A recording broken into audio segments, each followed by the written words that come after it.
Hi, I'm Stephanie Jaworski of joybaking.com. Today we're going to make pumpkin scones, and this is what they look like. The outside of the scone is wonderfully crisp, and yet inside they are soft and bread-like and so flavorful. You've got the pumpkin flavor, you've got ground cinnamon, ground ginger, and then we're going to add some chocolate chips to our dough.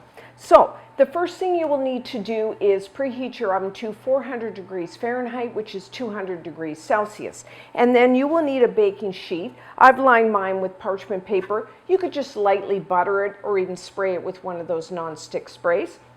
And then I always make my scones, maybe you pronounce them scones, by hand. I don't use any mixer. So in a large bowl, I have 2 cups, which is 260 grams of all-purpose flour. You may know that as plain flour.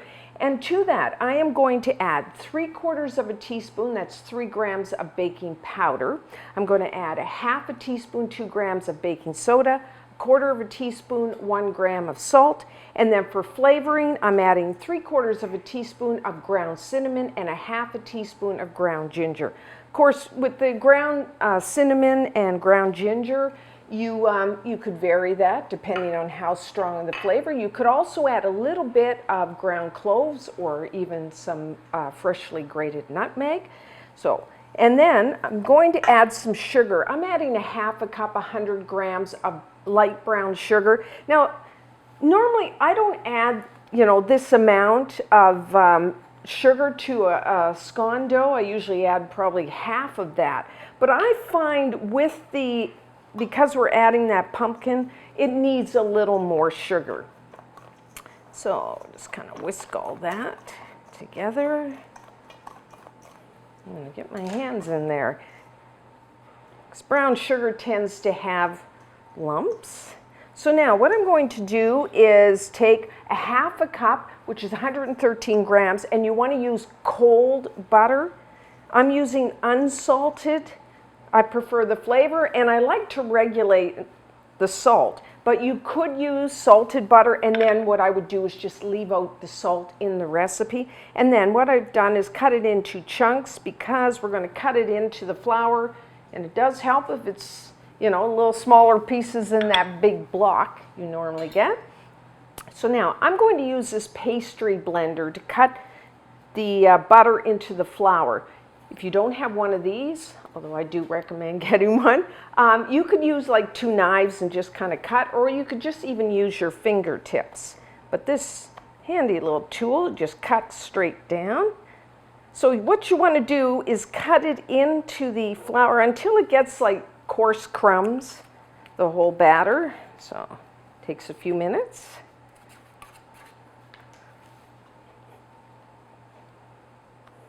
Okay, that looks good. Scrape that off. So this is what you're looking for. There'll be little chunks of butter. If there's a few larger ones, don't worry about it. So now I'm going to add some chocolate chips to the batter. 2/3 of a cup, about 115 grams. Now you could use semi-sweet, which I'm using. You could use milk chocolate chips or white chocolate chips. I've tried using the bittersweet, but I find that the flavor, it's like a little too strong and overpowers the pumpkin flavor. Now, if you don't want to add chocolate chips, because I think chocolate and pumpkin go together, but some people don't. So you could replace that with some dried fruit, raisins, or dried cranberries. Or, another choice is to use some chopped nuts. Or you could just not add anything. So the great thing about a scone dough, it's so versatile. So what I'm going to do is just make a little well in the center. So for our wet ingredients, of course, we need some pumpkin. I'm using 1/2 cup, which is 120 grams of pure pumpkin puree. Now, you can just buy it, that's what I always do. And buy the type that doesn't have any spices added, because if you bought that just by mistake, then I would leave out that ground cinnamon and ground ginger that I added. But, or you could make your own if you are so inclined. And then I'm adding some buttermilk to this. A third of a cup, kind of, there could be a range here, a third to a half a cup, so 80 to 120 milliliters, grams. I'm just going to add now a third of a cup, the 80 mils, because you never know how much the liquid that your flour will absorb, and we don't want too wet of a dough, so it's better to start with the less amount. And you can buy buttermilk. You can buy buttermilk powder, or you can kind of make a really good substitute. Take a half a cup, 120 mils of just milk, add a half a tablespoon of either lemon juice or a vinegar. Just stir that, let it sit at room temperature 10 minutes, and it's just as good as a commercial buttermilk. So that's an option. And then I'm adding some, I like vanilla, so 1 teaspoon, 4 grams of pure vanilla extract. If you kind of go, I don't want vanilla, it's just for flavoring, so you can leave it out. Whoop, slop there.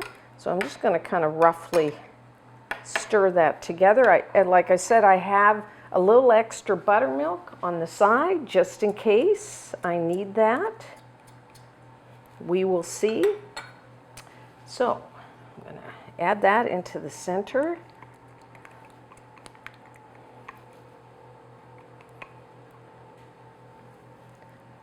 And then mix it all together. You can use your hands, which I will.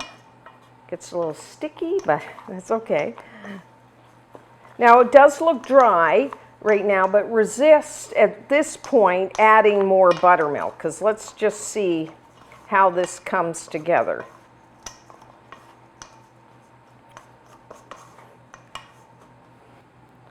I am going to get my hands in there. Just kind of move it around. As you can see, it's coming together pretty good. You want a moist dough, but you don't want it. You want it a little sticky, but you don't want it like wet. I might add just a touch more. That's why it's good to have a little on the side. And then just work it in. So I'm happy with that. It's a little sticky, but not ridiculous. Okay, so clear that, wipe that up. So what we're going to do is take a little flour, put it on our surface, and then put our dough. And then always, you know, if it gets sticky, add a little more flour and just knead it together a few times. The good thing about doing it by hand is you can feel the dough. If you do it in a mixer, there is a tendency to overmix, and then your scones will be a little tougher than if you know, that's why you don't want to overwork it. Now, my hands are a little messy here. Take a little flour and then over your bowl. I mean, you could do it under the tap, but it's a quick way to do it.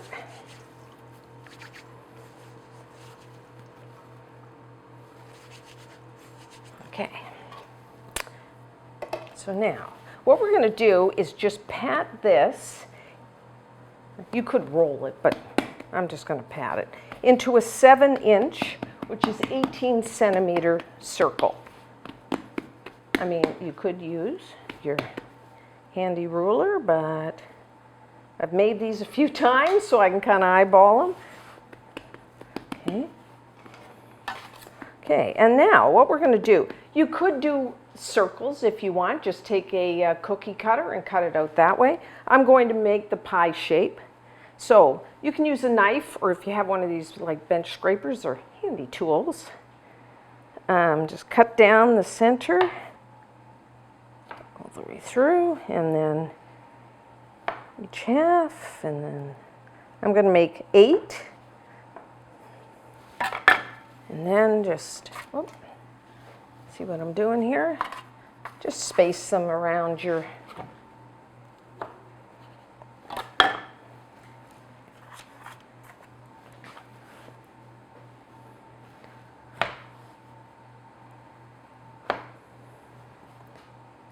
Just a little side note here.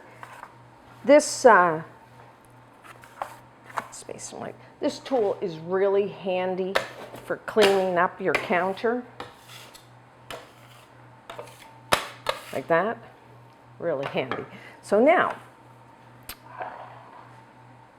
what we're going to do is to help with browning of the tops of our scones. I've got a little cream. You could use milk with a pastry brush and then just lightly brush the tops. And then after I do that, I'm going to take some raw pumpkin seeds and just put them on the top. You know, there's a couple of reasons. They taste really good and gives a nice crunch. But also, it makes people, when they look at that, then they know it's a pumpkin scone because there's pumpkins on top, which is kind of a nice idea.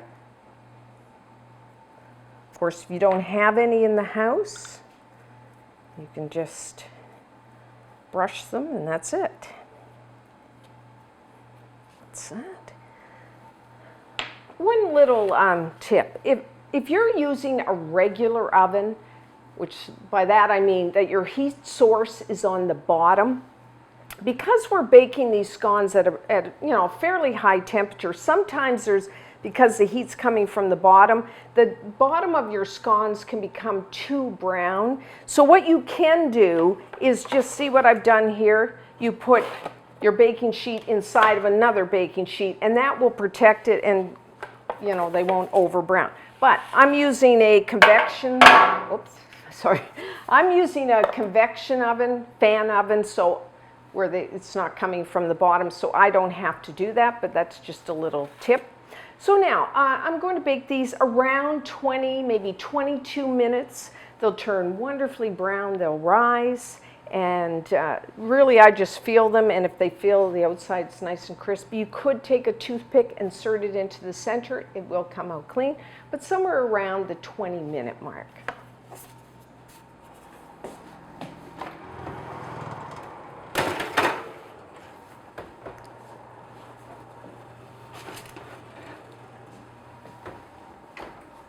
Okay, so our pumpkin scones are done. So put your baking sheet on a wire rack. So as you can see, they've turned beautiful brown, and then when I touch it, it's firm. There's a little give. So what I'm going to do is let them cool a little, and then when we come back, we will try one. Okay, so they're still a little warm, which is how I like them. Let's take a little bit.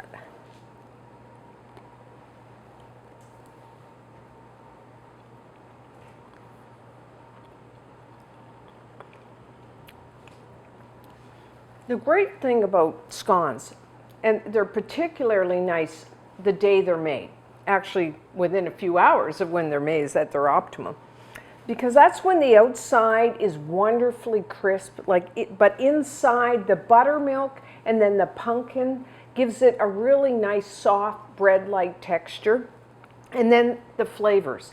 I mean, pumpkin kind of to me has an earthy flavor, which is kind of perfect because we tend to bake with it in the fall, so it kind of goes together.